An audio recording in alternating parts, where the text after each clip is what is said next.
This week, Judge Cannon unredacted some material, and Julie Kelly breaks down what Jack Smith has really been up to. To unseal and make public documentation and records that signal and prove that Joe Biden's White House, his general counsel, and the Department of Justice, and the FBI, and the National Archives, and the intelligence community, among other agencies, were all in cahoots as early as May of 2021 to manufacture a documents, records related investigation and prosecution of Donald Trump. You have to give kudos to Judge Cannon, who is so courageous and has continued to confront Special Counsel Jack Smith and his attempt to keep information not just from Donald Trump and his co-defendants, but also from the American people.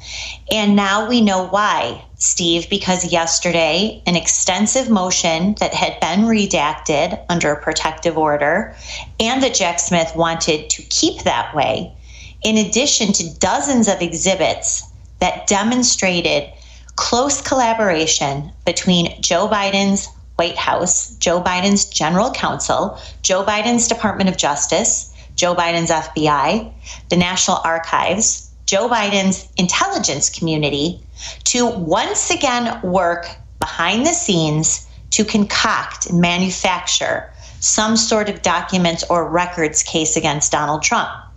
And this dates back at least to May of 2021, where, as you know, the archives working with DOJ, pressuring Team Trump to turn over what they insisted were government records that they were entitled to under the Presidential Records Act.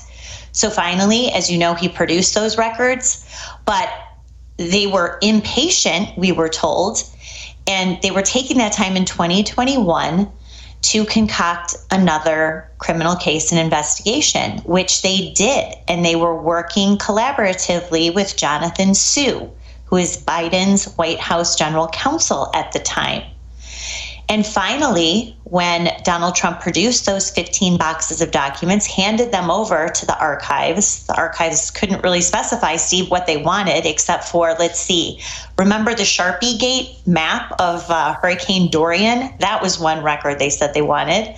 The letter that Barack Obama left for Donald Trump in the Oval Office, some other correspondence.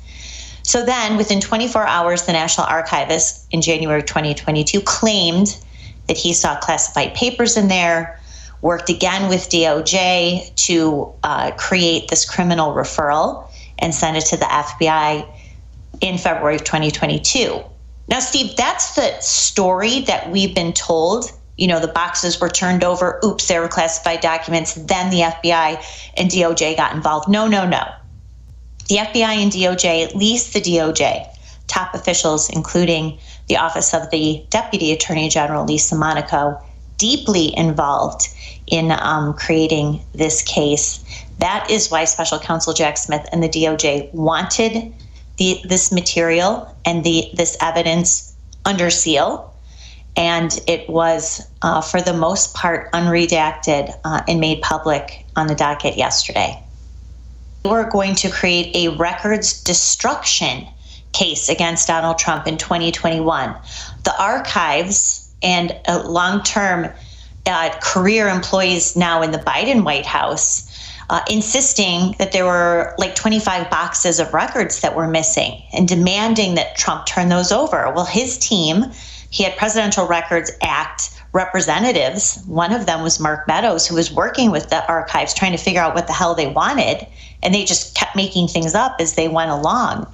And so they were already working and had already crafted what these records demonstrate.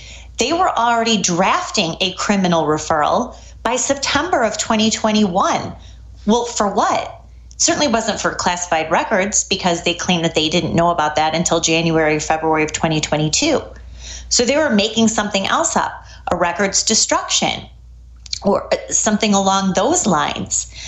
And so this was another operation, DOJ, led by Lisa Monaco, the intelligence community, led by Avril Haines, both of whom very close advisors, as you know, to Barack Obama, one who runs the DOJ right now, the other who runs the intelligence community, going back to their old days, getting the gang back together, Russia collusion, FISAgate, which both Monaco and Haynes were deeply involved with, and now concocting a documents case and then ending up with what we have now, which is an espionage act and obstruction case against Trump and his two co-defendants.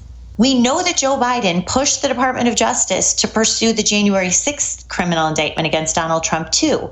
And now we have proof that he, his White House, and his top officials at DOJ and the intel community and others were working behind the scenes, again, conspiring, to your point, a criminal conspiracy to entrap Donald Trump. Look, that's what this is. This is like the Whitmer Fed. This is another entrapment operation. You had Donald Trump and his representatives acting in good faith, fully cooperating with NARA and DOJ, despite what Jack Smith and the media asserts. I mean, Steve, in June of 2022, Donald Trump delayed his trip to Bedminster to settle there for the summer so he could greet Jay Bratt, the counterintelligence chief from DOJ, and 3 FBI agents at Mar-a-Lago, told them, look around, we'll give you whatever you want. Here, you gave us a subpoena last month. Here's the documents that we found. We're trying to be responsive. We're trying to be helpful. Then they turn around 2 months later and they raid Mar-a-Lago. And so they set him up. I mean, this is an entrapment operation. And you had the top officials, including Biden White House lawyers, who were deeply involved in this.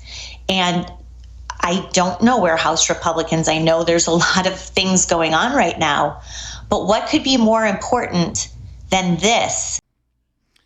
What do you think about all of this? Tell me in the comments. Let me know if this is right or wrong. Anyway, this is Sean.